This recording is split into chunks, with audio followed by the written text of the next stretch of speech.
Y vamos a seguir esta sesión y esta parte la voy a moderar yo. Y hemos escuchado en la primera parte, hemos escuchado la perspectiva desde la investigación en los temas de agricultura sostenibles que hoy estamos hablando y que son parte de la parte central de nuestra jornada. A la vez es esencial cuando hablamos de agricultura escuchar sobre todo a los expertos en agricultura y es a la gente que trabaja en el campo en la que la agricultura es parte y es centro de su economía y que al final del día son los que saben y los que conocen la realidad de las necesidades. Y por eso tenemos hoy a dos ponentes, a Ernest Mas y a Enric Pedret, que nos van a hablar de ello y luego van a estar abiertos pues, a todas las preguntas que tengáis. Y primero vamos a escuchar a Ernest Mas. Ernest Mas es de Cambrils, o sea, cerca. Yo estoy en Torredembarra, siempre me queda muy cerquita. Y lleva toda la vida dedicada al campo. Es el socio y el director técnico de una empresa que se llama Bergkamp Fruits y que seguro que todos en algún momento consumimos de esta empresa y es el director técnico y de investigación, desarrollo e innovación. Y tiene un máster en agricultura ecológica de la UB y se ha establecido como uno de los referentes en agricultura regenerativa en el país.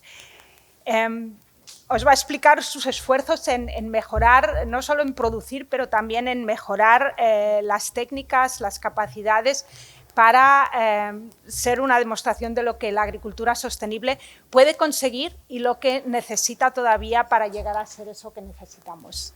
Y con eso, Enric. Ernest, perdón. No te preocupes. Muy buenos días. Gracias, Cristina, por la presentación y por esta oportunidad. Un poco para explicar de una manera práctica cosas que estamos haciendo, ¿vale?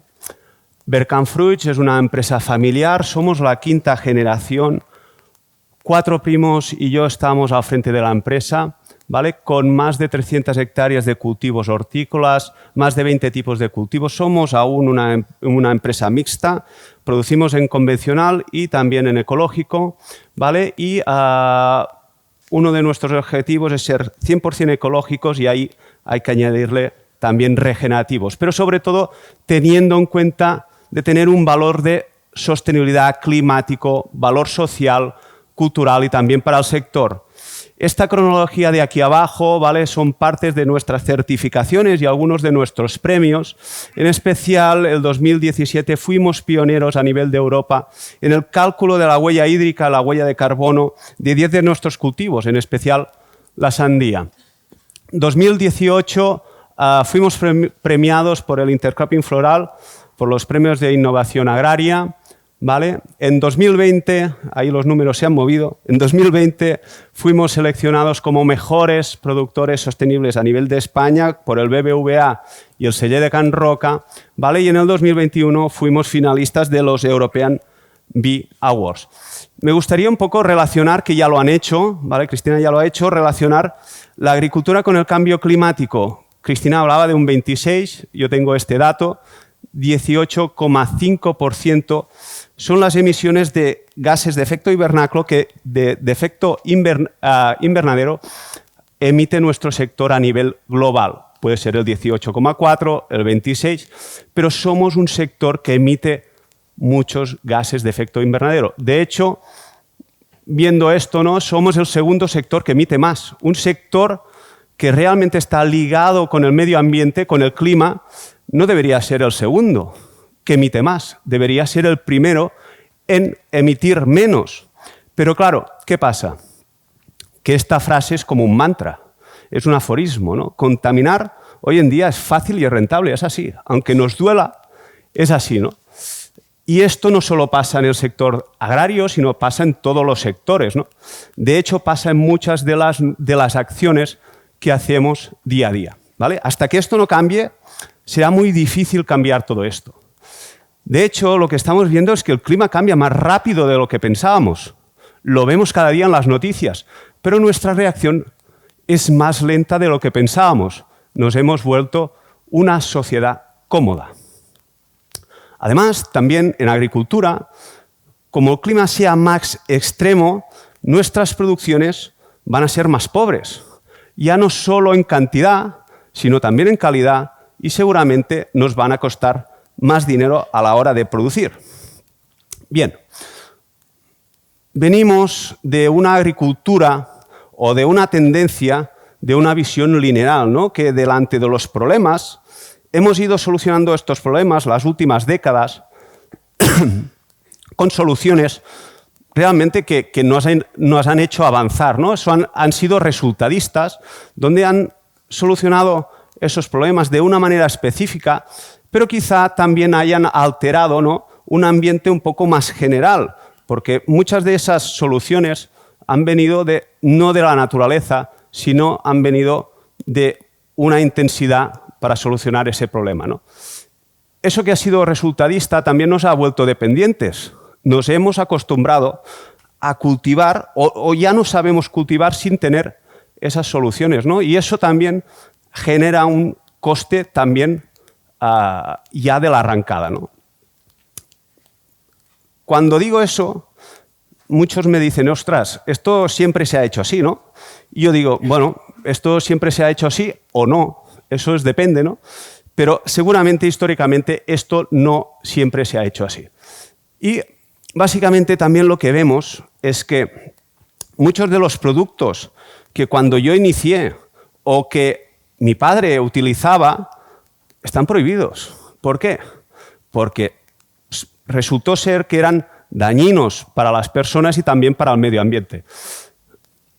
El enfoque es que a futuro, ¿no?, cada vez utilicemos menos pesticidas de este tipo, ¿vale? Entonces hay que cambiar ciertas cosas. Una de las cosas que cambió, yo creo que es la manera de cambiar la visión y es de las cosas que cambió mi empresa, es en ese cambio de visión. Nosotros teníamos los mismos problemas, pero a la hora de buscar la solución, también vimos que era una oportunidad para intentar entender, comprender, preguntarnos qué estaba pasando, para intentar hacer cosas diferentes que nos dieran a resultados diferentes, pero sobre todo a llegar al equilibrio, que equilibrio quizá sea la palabra que defina mejor la sostenibilidad. Y si lo hacemos de una manera natural o a partir de la naturaleza, ese equilibrio o esa sostenibilidad será a largo plazo. Pero claro, cuando hablamos de sostenibilidad, siempre tenemos otro mantra, que eso nos genera un sobreesfuerzo, un coste, ¿vale? Y un poco voy a explicar 4 o 5 cosas donde esa sostenibilidad puede ser un beneficio.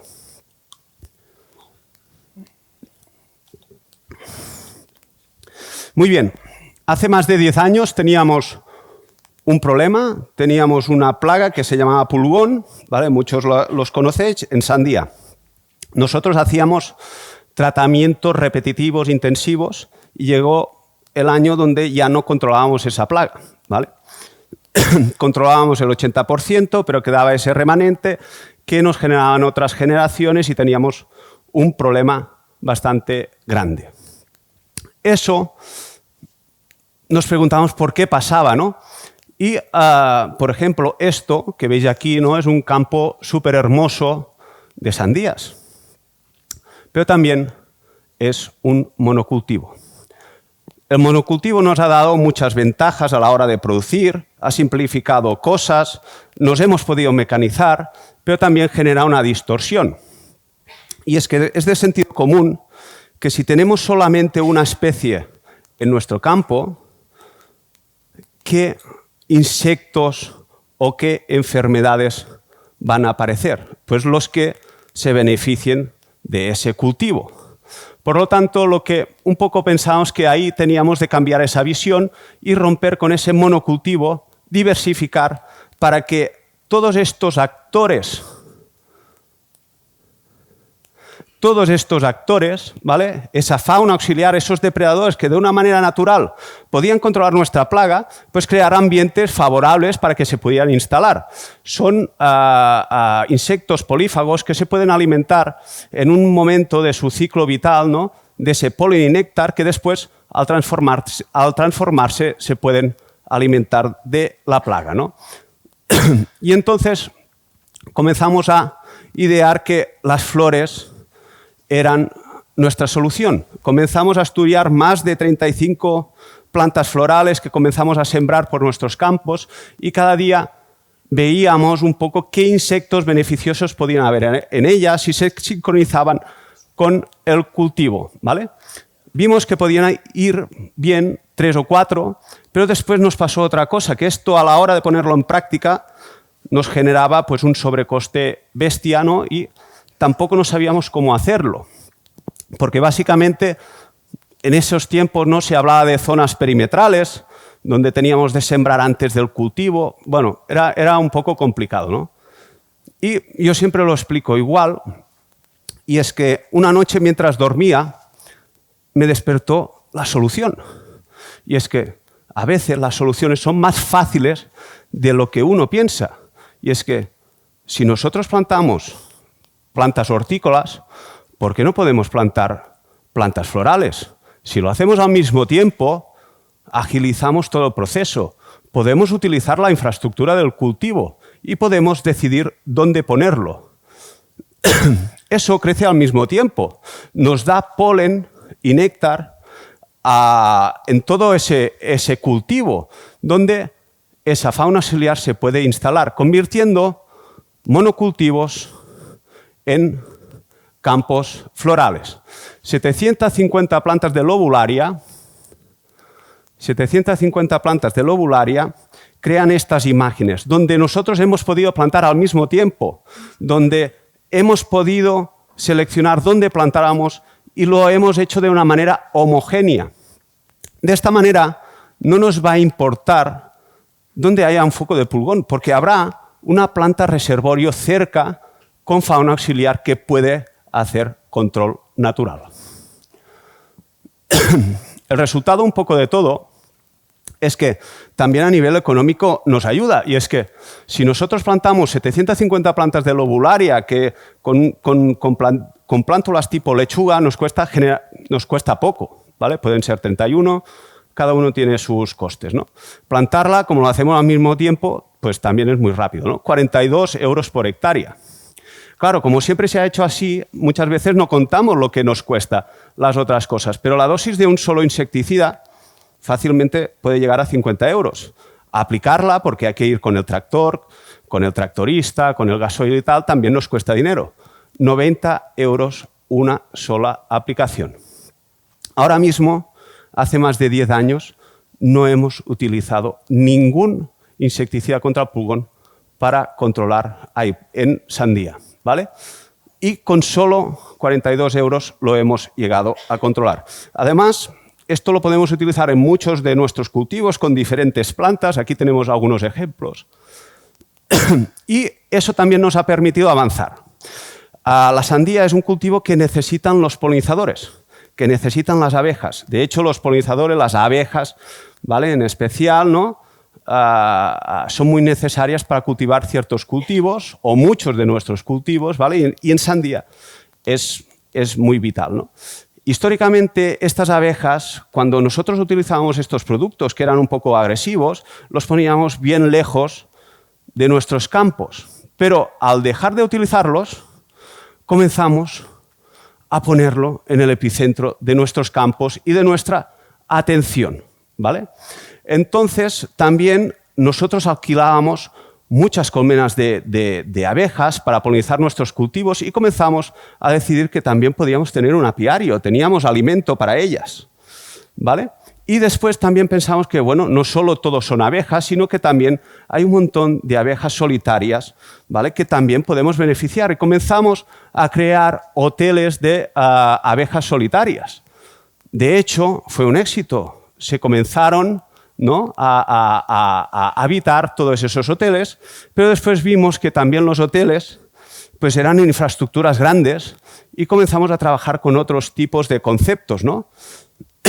Esas infraestructuras grandes también nos costaban más dinero y teníamos de utilizar muchos hoteles y ponerlos en muchos sitios para que realmente tuvieran un impacto. Entonces comenzamos a trabajar con el concepto camping. Si tenemos hoteles, también podemos tener campings, ¿vale?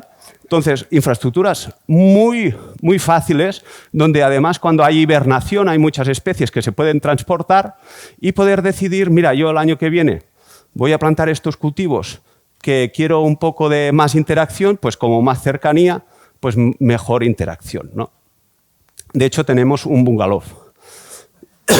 Y resultó que en todo este proceso nos pasó una cosa muy bonita, y es que a primera hora de la mañana la flor de la sandía se abre y entonces las abejas comienzan, ¿no?, a hacer su función, comienzan a visitarla, pero a primera hora de la tarde se cierra y las abejas ya no pueden acceder a ella. Pero como hay plantas florales, continúan con su acción o con su actividad, enviando un mensaje muy claro a la abeja reina. Oye, que aquí no se acaba la comida. Y la abeja reina comienza a echar huevos. Dice, no se acaba la comida, puedo poner más huevos. Y esos huevos eclosionan. Y esa eclosión hace que se traduzca en más abejas. Más abejas, más población. Más población, más necesidad de comida. Más necesidad de comida, más necesidad de visitar flores. Mejor polinización. Dicho esto, nuestras sandías dejaron de tener plaga y produjeron un 10% más. Aparte de todo esto, comenzamos a también ver que necesitábamos aún más biodiversidad, ¿vale? Y comenzamos a poner bandas florales que son verdaderos corredores de biodiversidad, ¿vale? En diferentes formas, en diferentes cultivos, con diferentes especies, ¿vale? Ahí en función un poco de lo que veíamos, ¿vale? Y también un poco intentamos mirar qué estaba pasando, ¿no? Pusimos sensores donde cuentan los vuelos, ¿vale? Donde había una banda floral cerca y donde había un monocultivo, pero la banda floral estaba a 15 metros, ¿vale? Vimos rápidamente que había 7 veces menos de actividad, ¿vale? O sea que también tenía una acción directa. Agua. Hemos hablado del agua, ¿no? De la sequía, de tal. Entonces, lo que tenemos de hacer primero es eficiencia, ¿vale? Entonces, cuando hicimos el estudio de la huella hídrica, comenzamos a poner pues, sensores, utilizar la agricultura de precisión, ¿vale? Estos sensores que nos medían la humedad del suelo, ¿vale? Y de una manera fácil, y voy a ir muy rápido, entre esto y los satélites, ¿vale?, que nos decían un poco el crecimiento de nuestros cultivos y además también el comportamiento de nuestro suelo, de una manera rápida pudimos hacer nuestros cultivos con la misma producción utilizando casi un 25 menos de agua. ¿Y qué pasa? Que llueve a veces, ¿no? Y después nos preocupamos de decir, oye, cuando llueve, ¿podemos retener toda esa agua? Pues bueno, podemos hacer cosas que mejoren esa retención, ¿no? Y una de las cosas es mejorar el suelo, que yo creo que es una de las cosas que se basa toda esa agricultura regenerativa, ¿no?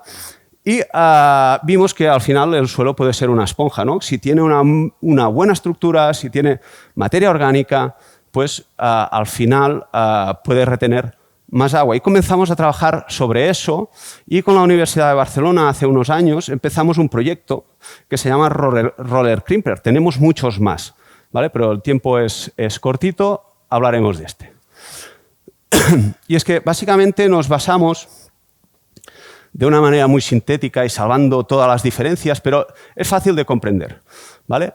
Este de aquí es un campo labrado, es un campo que está limpio, pero también está casi limpio de vida, ¿vale? Y además está descubierto donde el viento, donde la escorrentía, ¿no?, puede crear esa erosión. De hecho, se asemeja bastante, ¿no?, a lo que podría ser un desierto, salvando las diferencias. En cambio, si tenemos un campo con el cultivo con cubierta vegetal, ostras, es un campo o es un suelo que está protegido, que hay interacción, la vida nos genera vida, ¿vale?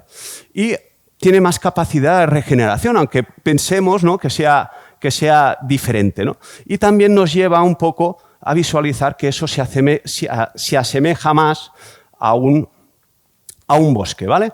¿Y qué estamos viendo? Pues que en la huerta, tanto la ecológica como convencional, también el uso del plástico, del film, del biofilm, se ha estandarizado, ¿vale? Hostia, esto muy ecológico no es, ¿vale? Pero es así. Es así, ¿no? Y entonces también un poco queríamos hacer remedio de esto, de todo esto, ¿no? Y aparece la gran tecnología que es este rodillo con láminas, ¿no?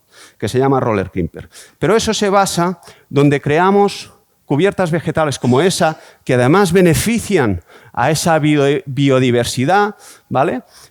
Esas cubiertas vegetales se convierten, está ahí, vamos poco a poco, se convierten en acolchados vegetales, es una pena que no se vea bien, donde ese rodillo lo que hace es aplastar, ¿vale? Y esas láminas lo que hacen es sesgar un poco el tallo de la planta para que se seque de una manera natural, ¿vale? Y que no se vuelva a poder levantar para que quede esa cubierta vegetal donde además evite la evaporación, ¿vale? Y nos evite ese crecimiento de arbences para cultivar nuestros cultivos. Esto fue la primera vez que lo utilizamos. Esto es un cultivo de mostaza, donde lo planchamos, donde la primera vez no teníamos demasiado entusiasmo, nos gustaba la idea, pero no veíamos nada claro, era totalmente tal. Y fijaros la primera experiencia que tuvimos. Solo un sulco. Después decidimos, ostras, lo podíamos haber hecho en todo el campo, ¿no? Porque al final controlamos las arbences y el cultivo fue de maravilla. Eso lo hicimos con muchas cubiertas vegetales, tenemos mucha experiencia, lo hacemos con muchos cultivos, ¿vale? Con diferentes tipos de cultivos, con cultivos de verano, cultivos de invierno, tiene sus limitaciones, ¿vale? Pero nos vamos a ir un poco qué está pasando, ¿no? Si nosotros ya hacemos un abonado verde y lo queremos traducir a esto, ¿no? A lo que siempre hemos hecho así, que nunca lo hemos hecho así, sino que ahora lo estamos haciendo así, ¿no? Pasan unos pasos. Esos pasos básicamente es un tema de tractores, ¿vale? Primero picamos la cubierta vegetal, eso tiene un impacto económico, pero también tiene un impacto de emisiones de CO2. Esto está hecho con la calculadora del ministerio, que está abierta solo calculando el gasoil. A mí me parece algo flipante, ¿vale? Donde trituramos la cubierta, donde pasamos la grada de discos para incorporarla un poco en el suelo y dices, bueno, ya que tienes enganchada la grada, pasa otra vez, que quedará un poco más desmenuzado, mejor, ¿no? Pero después te queda el suelo un poco compacto. Y dices, pásale el subsulador, que lo airee. Pero después se levantan un poco los terrones y dices, bueno, pásale el chisel, que va a quedar un poco más fino. Después le pasamos la fresa y dices, bueno, pues vale, pues le ponemos el plástico, ¿no? Pero claro, todo esto tiene un impacto económico. Puede ser más, puede ser menos, depende del tractor, depende de cada uno, ¿no? Pero también tiene un impacto medioambiental muy bestia. A mí me parece muy bestia, ¿vale? De la otra manera, aunque parezca sencillo, el resultado también es flipante, porque de esa cubierta que tengo de hacer todos esos pasos, paso un rodillo que voy a toda leche, ¿vale? Que es muy fácil, hay que tener la técnica, eso sí, ¿no? Y se traduce en eso, esa es la comparativa, ¿no? Y dices, hostia, es brutal, ojalá lo pudiéramos hacer todo así, ¿no? Estamos estudiando la manera de poderlo siempre hacer así que salgan bien las cosas. De hecho, llevamos 4 años, es el estudio más grande a nivel de Europa de esta técnica para hortícolas, ¿vale? Y hemos hecho más de 2.000, creo, 2.400 parcelas ya, ¿vale? Y sacaremos el estudio de aquí pronto, ¿vale? Que yo creo que dará de hablar, pero ya os puedo asegurar que comenzamos a tener cultivos que producen igual o incluso más, ¿vale? Pero es una técnica que hay que ir mejorando. Después, muchos de nuestros cultivos, esa mirada lineal, los ha hecho que siempre son la diana de los problemas. ¿Qué le está pasando? ¿Qué plaga tengo? ¿Qué nutrientes le faltan? ¿No? Y este cambio de rol ha hecho que los cultivos, de ser diana de los problemas, a ser parte de la solución. Y es que muchos cultivos, cuando dejan de ser comerciales, que los dejamos de cultivar, de recolectar, pasan a eso, se transforman a esto, a un campo labrado. Corre, hemos acabado el cultivo, corre, lábralo. Después ya veremos cuándo sembramos o cuándo hacemos el otro cultivo, que puede ser en 15 días, un mes o 2 meses, ¿vale? Pero corre, lábralo. Pero el cultivo no ha acabado su ciclo vital. El cultivo puede continuar. De hecho, dejamos de, por ejemplo, esto es colcale, dejamos de recolectarla porque comienza a inducir a floración, ¿vale? Y en ese momento lo que hacíamos era labrar. Pues lo que ahora hacemos es dejarla, ¿vale? Ese cultivo va generando biomasa, se va convirtiendo en un cultivo floral donde beneficia esa biodiversidad, esos polinizadores, y además en ese proceso de floración se envejece, se endurece, va capturando carbono, se lignifica, ¿vale? Y todo esto, ¿vale?, hace que si lo comparamos con lo que hacíamos históricamente, cogimos analíticas para ver qué llevaban hoja diferentes, ¿vale? Resulta que si nosotros labramos el cultivo, estamos incorporando en nuestro suelo 17 toneladas de biomasa, solo en la parte aérea, no calculamos la parte radicular. Si lo dejamos esos 40 o 50 días más sin hacer nada, que vaya haciendo su ciclo, puede ser que se convierta en 4 veces más de biomasa, 72 toneladas. Eso es bastante alucinante, ¿vale? Se convierte en un abono verde el mismo cultivo. Aparte, pasa algo, y es que si tú calculas ese carbono, pasamos de tener un cultivo que externalizamos carbono a nivel de hojas, ¿no?, que estamos vendiendo, a pasar a un cultivo que puede retener 4 toneladas de carbono por hectárea. La diferencia también es bastante heavy. Eso lo podemos hacer en muchos cultivos: brócoli, coliflor, hinojo, que rebrota, que hace estos campos florales, perejil en flor, ¿vale? Radicchio, escarola, hay ciertas lechugas que también, donde podemos hacer diseños bonitos, ¿vale?, con diferentes coloraciones, flores, alturas. Nos podemos distraer de la manera que queramos. Esta un poco es la evolución de nuestros suelos, ¿vale? No voy a entrar mucho aquí, pero sí que hay diferentes, ¿no?, cosas que nosotros hemos hecho y hemos visto que hay una respuesta. Regenerar un suelo a veces nos parece muy complicado, pero si comenzamos a hacer cosas, es posible, ¿vale? Muy bien, dicho esto, ya voy acabando. Es que todo esto está muy bien, ¿no? Esos globitos, la economía, el agua, esto es guay, ¿vale? Pero claro, esto por ahí suelto sí, pero no, ¿vale? Entonces, a mí me gusta comenzar a hablar de visión esférica. Nuestro planeta es esférico y está todo conectado, ¿vale? Entonces, si nosotros hacemos una protección del suelo, mejoraremos la estructura, la humificación, haremos una regeneración ecosistémica, que tendremos una mejor retención de agua, una mejor fertilidad, ¿vale?, una mejor eficiencia de todo ese sistema, que además si hacemos todo este tipo o otros, pero en beneficio de esa biodiversidad, vamos a tener cultivos que crezcan mejor, con menos plagas, con menos enfermedades, menos insumos externos, menos labrado, en definitiva, menos coste. Por tanto, todo esto está muy bien, pero hay que hacer diana, hay que integrarlo todo, se tiene de relacionar todo. Dicho esto, que parece muy guay, después, ¿cómo lo transmitimos a la sociedad?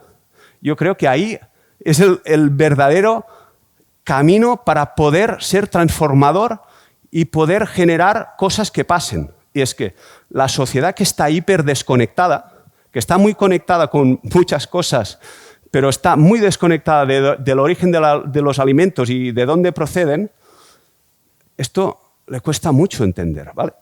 Y con el departamento se ha generado esta etiqueta, ¿vale? Esto es el perfil de sostenibilidad de nuestra empresa.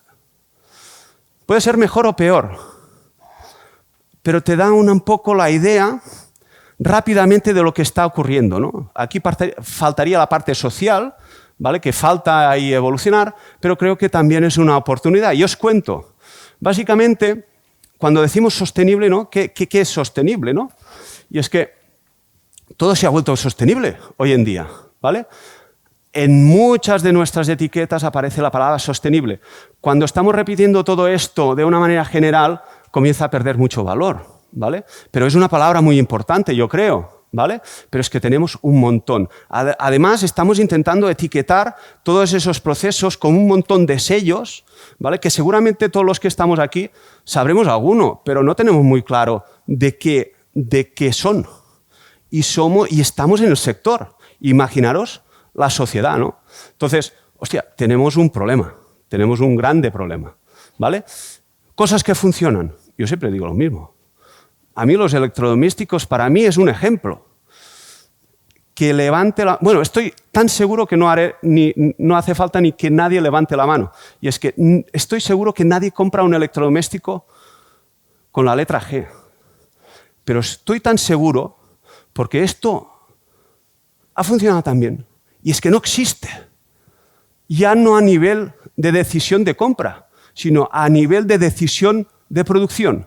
No hay ninguna empresa que esté produciendo electrodomésticos en G, sino que están en A y en B. No sé si en C hay alguno. Esto puede pasar en coches, puede pasar en viviendas, ¿vale? Pero es un claro ejemplo de que si hay cosas que funcionan y la gente se lo cree, se pueden transformar cosas. Por eso, yo creo que esto es una oportunidad para intentar transmitir, ¿no?, un poco todo ese esfuerzo que realizamos entre todos, ¿no?, para tener pues, esa agricultura un poco más sostenible. Muchas gracias.